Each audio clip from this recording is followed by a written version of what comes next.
Good evening and welcome to Pakistan Today News. I'm Victoria Lane. We begin with breaking developments from the Strait of Hormuz, where United States President Donald Trump has announced a temporary pause in Project Freedom, the U.S.-led operation escorting commercial ships through the vital waterway. The decision comes as Washington signals progress toward a possible agreement with Iran.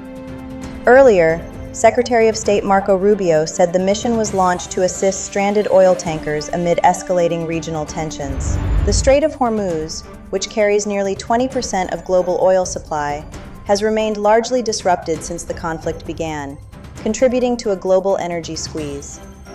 Following the announcement, U.S. crude oil prices fell below $100 per barrel.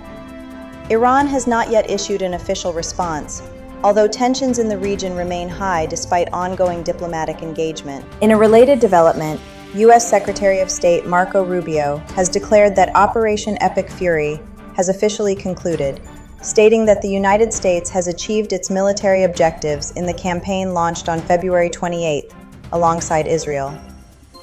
Speaking at the White House, Rubio described the operation as defensive in nature and warned there would be no further U.S. action unless attacked first.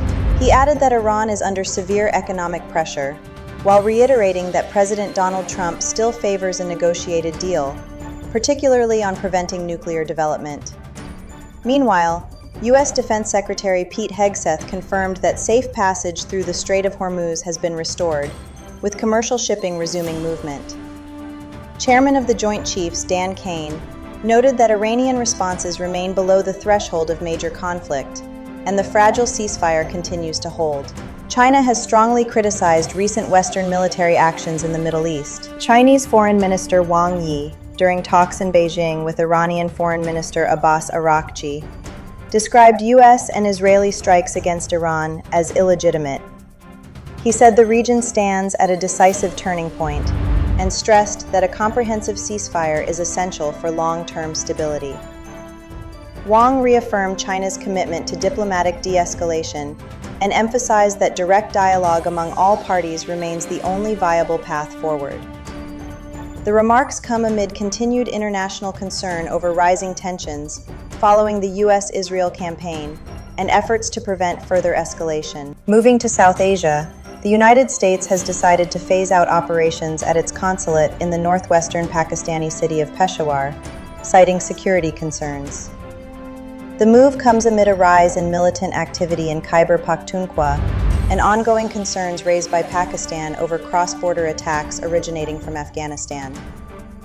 Officials say diplomatic services for the region will now be handled through the U.S. Embassy in Islamabad. Despite the closure, Washington has reaffirmed its commitment to continued cooperation with Pakistan in areas of regional security and economic partnership. In international defense news, a Pakistani military cadet has earned top honors abroad. Cadet Sardar Arsam Abbas has been declared the overall best foreign military cadet at the Royal Military College Duntroon in Canberra. According to Inter-Services Public Relations, the award recognizes outstanding performance across all aspects of military training during the passing out parade. The ceremony was reviewed by Lieutenant General Simon Stewart and attended by senior officials and members of the diplomatic corps.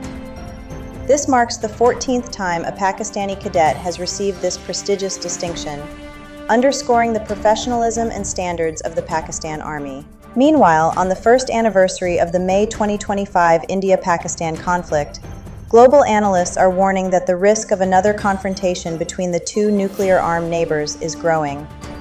An editorial in the Washington Post cautions that future crises may be a matter of when, not if, highlighting dangers posed by modern drone and missile warfare. The Congressional Research Service has also raised concerns over water disputes after India placed the Indus Waters Treaty in abeyance, a move Pakistan considers critical to its national security. With nearly 80% of Pakistan's agriculture dependent on the Indus Basin, experts warn that any disruption could escalate rapidly into a wider conflict, with limited time for international intervention. And finally, Pakistan has taken urgent steps to strengthen its energy security by arranging emergency liquefied natural gas imports.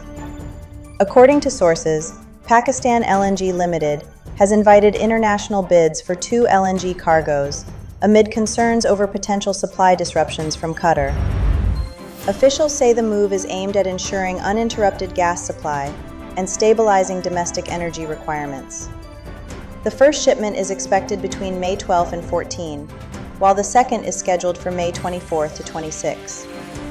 The decision reflects Islamabad's strategy of using global spot markets to manage energy risks and maintain supply stability. That's all for now. You're watching Pakistan Today News. I'm Victoria Lane.